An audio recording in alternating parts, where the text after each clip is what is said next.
एक वर्षाआधी वंतारामध्ये घेऊन जाण्यात आलेली माधुरी म्हणजेच कोल्हापूरची महादेवी हत्तीन आता परतणार कोल्हापुरात. न्यायालयाच्या आदेशानुसार कोल्हापूरमधील नांदणी गावातील माधुरी हत्तीनीला वंतारामध्ये घेऊन जाण्यात आलं होतं. त्यानंतर कोल्हापुरातील जनतेकडून मोठ्या आक्रोशात निषेध करण्यात आला. 35 वर्ष माणसामध्ये राहिलेला आहे एक जीव.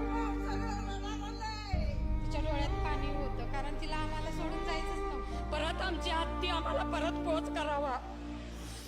आणि त्या हत्तीच्या डोळ्यात पण पाणी आले की 33 वर्ष लोकांनी आपल्याला सांभाळलं पण तिला काय बोलता येत नाही. मग ती तिच्या डोळ्याच्या अश्रूतून ती भावना तिची व्यक्त केली आणि ती अखंड महाराष्ट्रात बघून आज सगळेजण इथं रस्त्यावर आले. हत्तीला परत आणण्यासाठी कोल्हापुरात पदयात्रा सुरू आहे. मोर्चा काढण्यात आला. तसेच कोल्हापूर आणि याच सोबत जवळपासच्या गावातून सुद्धा जिओ कंपनी बॉयकॉट करण्यात आली. फक्त एका हत्तीनीसाठी लाखोंच्या संख्येत लोकांचा निषेध दिसू लागला. कारण माधुरी कोल्हापूरच्या नांदणी मठाची शान होती. लहानांपासून मोठ्यांपर्यंत सर्वांची लाडकी होती.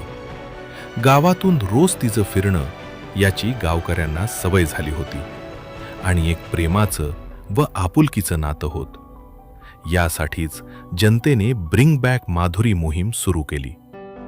मोठ्या प्रमाणात जिओ कंपनीचे प्रॉडक्ट व जिओ कंपनीचे सिम कार्ड पोर्ट करून जिओ बॉयकॉट करण्यात आला.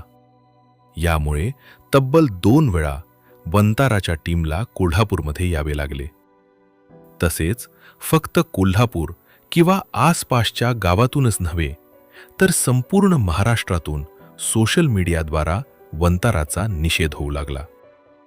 अनेक जण व्हिडिओच्या माध्यमातून ब्रिंग बॅक माधुरीसाठी व्हिडिओ बनवू लागले.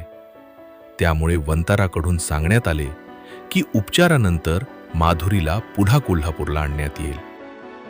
आता 1 वर्षानंतर फायनली तो दिवस लवकरच येतोय. माधुरी हत्ती आता अवघ्या 1 महिन्यामध्ये कोल्हापूरमध्ये आणण्यात येणार आहे अशी पोस्ट वंताराच्या ऑफिशियल पेजवर पोस्ट करण्यात आली आहे व नांदणी मठामध्ये माधुरीला आणण्याची तयारी सुद्धा सुरू झाली आहे.